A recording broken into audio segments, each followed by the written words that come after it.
Hi bro, வணக்கம் bro. நான் தான் உங்களுடைய ட்ரெண்டிங் ரமேஷ் மலானி ப்ரோ. இப்போ நம்ம கஸ்பாவில் இருக்கக்கூடிய விநாயகர் பிரம்மாண்டமான முறையில் வந்து பண்ண இளைஞர்கள்லாம் பண்ணியிருக்காங்க. கஸ்பாவுக்கு நம்ம வந்திருக்கோம். இதை பற்றி நம்ம வந்து கேட்கலாம். ப்ரோ, இப்போ நீங்கள் விநாயகர் வச்சுருக்கீங்க, எங்கே வச்சுருக்கீங்க? கஸ்பால. சரிங்க ப்ரோ. இப்போ எத்தனாம் ஆண்டு வந்து வச்சுருக்கீங்க? 165ஆம் ஆண்டு. சரிங்க ப்ரோ. போன வருஷம் என்ன விநாயகர் வச்சிங்க, இப்போ என்ன வச்சுருக்கீங்க? அதுவும் பாம்பே, இதுவும் பாம்பே. பாம்பே. Okay bro. இப்போ இது வந்து பார்த்தீங்கன்னா இந்த வருஷம் வந்து என்ன டிஃப்ரெண்ட்டில் வச்சுருக்கீங்க? சிவன் டைப்ல. சிவன் டைப்பில் வச்சுருக்கீங்க. சரிங்க ப்ரோ. இப்போ என்னென்ன ப்ரோக்ராம் எல்லாம் பண்ணியிருக்கீங்க நீங்கள்?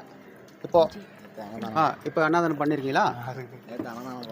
நேற்று அன்னதானம் பண்ணியிருக்கீங்க. அப்புறம் நான் சொல்லலாம்.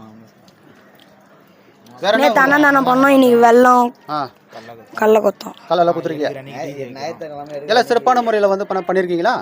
பண்ணியிருக்கோம். நிறைய பேர் வந்து இங்கே வந்து வேண்டிட்டு எல்லாம் போயிருக்கிறாங்க. இப்போது வந்து இது இந்த விநாயகர் வந்து இந்த முறை வந்து எவ்வளோ வடிவத்தில் வந்து இருக்கிறது? எத்தனை அடி இது? 10 அடி. 10 அடி இருக்குங்களா? ரொம்ப சந்தோஷமாக இருக்குது. ஸோ வந்து பாருங்கள், இந்த விநாயகர் வந்து நம்ம வந்து பார்க்கலாங்க.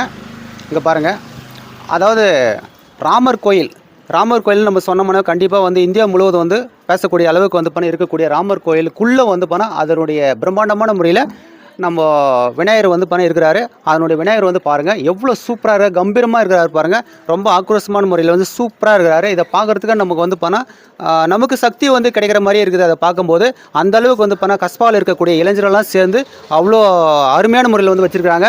சந்தோஷமாக இருக்கிறது. ஸோ இந்த பகுதியில் இருக்கக்கூடிய இளைஞர்களுக்கு அனைவருக்கும் வந்து நம்ம மனமார்ந்த வந்து நன்றிகளை வந்து தெரிவித்துக் கொள்ளலாம். அது மட்டும் இல்லாமல் இந்த விநாயகருடைய தும்பிக்கையை வந்து பாருங்கள் எவ்வளோ சூப்பராக இருக்குது பாருங்கள். அவ்வளோ அழகாக இருக்கிறது. பார்க்குறதுக்கே வந்து கண்குள்ளா காட்சியாக இருக்குது. கண்டிப்பாக வந்து ஸோ அது மட்டும் இல்லாமல் இந்த ராமர் கோயிலில் பின்னாடி வந்து வைக்கும்போது ஒவ்வொரு கைகளில் வந்து இந்த விநாயகரில் பார்க்கும்போது அந்த அந்த ஷேப்பெல்லாம் வந்து பார்க்கும்போது ரொம்ப த்ரில்லிங்காக இருக்குது. அதாவது யாராவது வந்து ஷோர்வாக இருந்தால் கூட இதை பார்த்தா அப்படியே பயங்கரமாக வந்து ஒரு வீரம் வரக்கூடிய அளவுக்கு வந்து இந்த கஸ்பாவில் இருக்கக்கூடிய இளைஞர்களெல்லாம் வச்சுருக்காங்க. கண்டிப்பாக வந்து ஸோ மறக்காமல் வந்து நீங்கள்லாம் இந்த விநாயகரை வந்து பார்த்தீங்களான்னு சொல்லிட்டு கமெண்ட்ஸ் பண்ணுங்கள். நம்முடைய சேனலை யாராவது ஃபாலோ பண்ணாமல் தான் மறக்காமல் ஃபாலோ பண்ணுங்கள் ப்ரோ. Thank you bro. நான் தான் ஒரு டிஆர் ப்ரோ.